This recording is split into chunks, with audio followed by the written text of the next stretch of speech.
नमस्कार दोस्तों, आज हम पढ़ने जा रहे हैं अतिशयोक्ति अलंकार। यह अर्थालंकार के अंतर्गत आता है और इसको इंग्लिश में हाइपरबोल कहते हैं।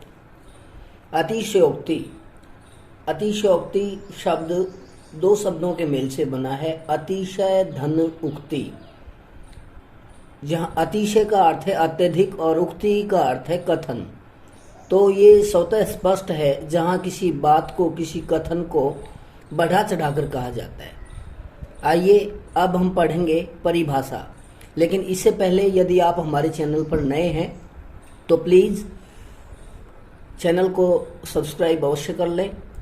वीडियो अच्छी लगे तो लाइक और शेयर अवश्य करें, क्योंकि दोस्तों आपका ऐसा करना हमारे लिए फ्यूल और मोटिवेशन का काम करता है, च्यवनप्राश का काम करता है। तो आइए अब हम पढ़ने जा रहे हैं अतिशयोक्ति अलंकार की परिभाषा। उपमेय का इतना बढ़ा चढ़ाकर वर्णन किया जाए कि लोक समाज की सीमा भंग हो, अर्थात किसी बात को इतना बढ़ा चढ़ाकर कहा जाए कि कोई पाचक चूर्ण से भी, हाजमोला की गोली से भी वो बात हजम ना हो, तो उसे कहेंगे अतिशयोक्ति अलंकार। ये बात मैंने आपको सिंपल वे में समझाई। अब देखिए, अब हम बढ़ते हैं उदाहरणों की ओर। पहला उदाहरण है, तब शिव तीसर नैन उघारा, चितवत काम भयो जरी छारा। एक्सप्लेनेशन इस प्रकार रहेगा, शिव जी के तीसरे नेत्र को खोलते ही कामदेव जल करके क्षार अर्थात राख हो गया, भस्म हो गया। आंखों के खोलते ही, नेत्रों के खोलते ही कामदेव राख की ढेरी हो गया। तो यहाँ कथन को बढ़ा चढ़ाकर कहा गया है, इसलिए अतिशयोक्ति अलंकार है। नेक्स्ट एग्जाम्पल, और ये उदाहरण एक बार पहले हरियाणा बोर्ड की 10वीं की परीक्षा में आया था। इतना रोया था मैं उस दिन, ताल तलैया सब बर डाले। कि कोई दोस्तों इतना कैसे रो सकता है, आप भी देखिए कि ताल तलैया सारे तालाब उसकी आंसुओं से भर जाए। तो ये बात भी अतिशयोक्ति पूर्ण है। नेक्स्ट एग्जाम्पल है, देख दोपहरी जेठ की छाया चाहती छा। यानी इतनी भीषण गर्मी है ज्येष्ठ मास में, जेठ का महीना जो होता है, जून का महीना होता है, छाया चाहती छा, छाया भी आखिरकार छाया चाह रही है। अगला उदाहरण है, देखी सुदामा की दीन दशा, करुणा करके करुणा निधि रोए, पानी पर रात को छुयो नहीं, नैनन के जल से पग धोए। ये आपने सुना होगा अच्छी प्रकार से कि कृष्ण जी इतने भक्त वत्सल हैं, इतने करुणा के सागर हैं। जब उन्होंने सुदामा की दीनहीन दशा देखी, दयनीय दशा देखी, तो उन्होंने पानी पर रात को छुयो नहीं, नैनन के जल से पग धोए। परात के जल से पैरों को पग धावन न करके, पैरों को न धो करके, अपनी आंसुओं के अश्रुधारा के माध्यम से ही सुदामा के जो चरण है उनको पखार दिया।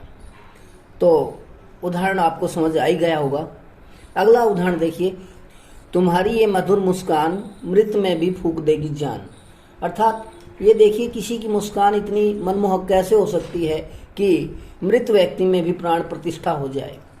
कहने का भाव ये है, बच्चे की जो दंतुरित मुस्कान है, मधुर मुस्कान है, वो इतनी आकर्षक है कि मृत व्यक्ति में भी प्राणों का संचार हो जाए। नेक्स्ट एग्जाम्पल है, गर्भन के अर्भक दलन परशु मोर अति घोर। प्यारे बच्चों, आपने राम लक्ष्मण परशुराम संवाद पढ़ा होगा और उसमें परशुराम जी क्रोध में भर करके, क्रोधावेश में आकर के क्या कह रहे हैं लक्ष्मण को, गर्भन के अर्भक दलन परशु मोर अति घोर।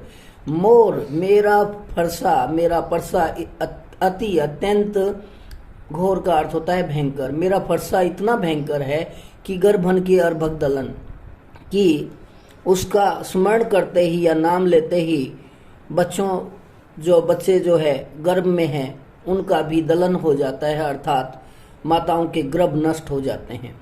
तो यहाँ भी अतिशयोक्ति अलंकार है।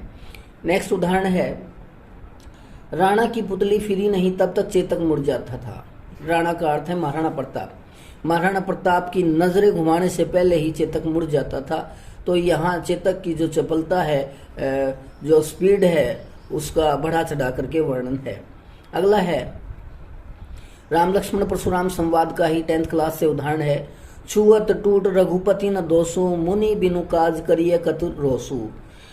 लक्ष्मण जी परशुराम से कह रहे हैं, जब उनके गुस्से को शांत करने के लिए क्या कह रहे हैं, छुअत टूट रघुपति न दोसु, मुनि बिनु काज करिए कतु रोसु, कि हे मुनिवर, हे परशुराम जी, जो धनुष था, शिव जी का जो धनुष भंग हुआ है, वो उसको तोड़ने में श्री राम का, रघुपति जी का कोई दोष नहीं है।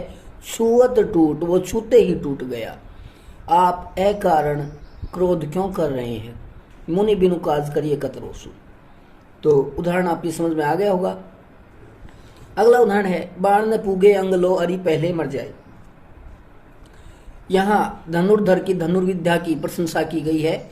बाण न पूगे अंग लो, पूगे का अर्थ होता है पहुंचना, कि बाण दुश्मन के अंग तक तो पहुंचने से पहले, अरि पहले मर जाए, दुश्मन पहले ही मर जाता है। लो का अर्थ तक होता है।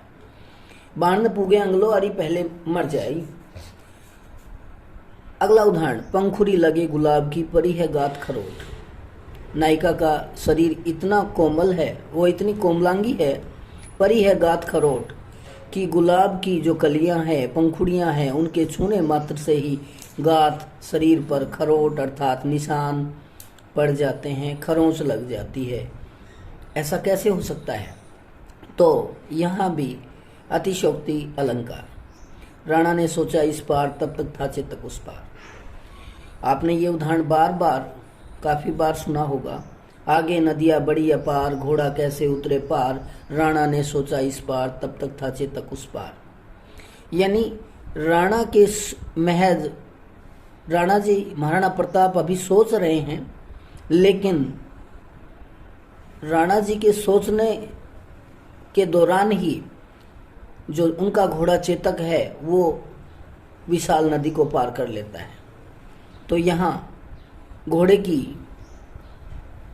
वीरता का, प्रताप का वर्णन किया गया है। यहाँ अतिशयोक्ति अलंकार। अगला उदाहरण है पति प्रस्थान श्रवण करते ही मुंदरी कंकण हो गई।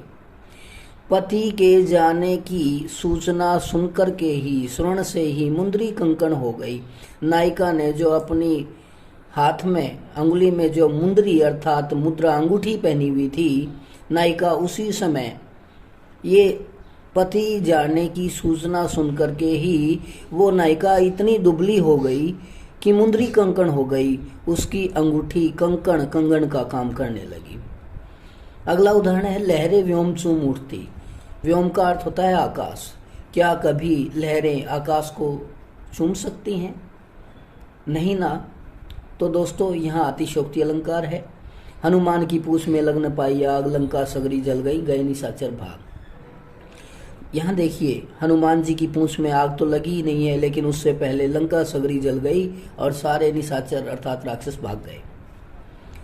तो यहाँ प्रत्यक्ष है कि अतिशयोक्ति अलंकार है। अगला है भूप सहस 10 एक ही 12, लगे उठावन तुरत नटारा। यहाँ स्वयंवर का वर्णन है, यानी धनुष को भूप सहस 10 एक ही 12। सहस का अर्थ होता है हजार। 10,000 राजा उसको एक ही बार उठाने लगे, धनुष को, लगे उठावन तुरत नटारा, लेकिन वो उनसे तनिक भी हिला भी नहीं। तो दोस्तों यहाँ अतिशयोक्ति अलंकार का अगला उदाहरण है बाल समय रवि भक्ष लियो, तब तीनों लोक भयो अंधियारो। यहाँ बचपन में हनुमान जी ने बाल समय अर्थात बचपन में रवि भक्ष लियो,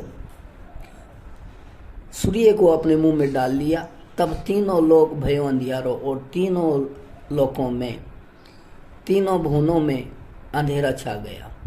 तो दोस्तों आशा करता हूँ आज का ये टॉपिक आपको समझ में आ गया होगा, अतिशयोक्ति अलंकार। अगर आपको टॉपिक अच्छा लगा तो अपने दोस्तों में खूब जम करके शेयर कीजिए, और वीडियो कैसी लगी कमेंट अवश्य करें। अगली वीडियो में फिर मिलेंगे। तब तक के लिए जय हिंद, जय हिंदी।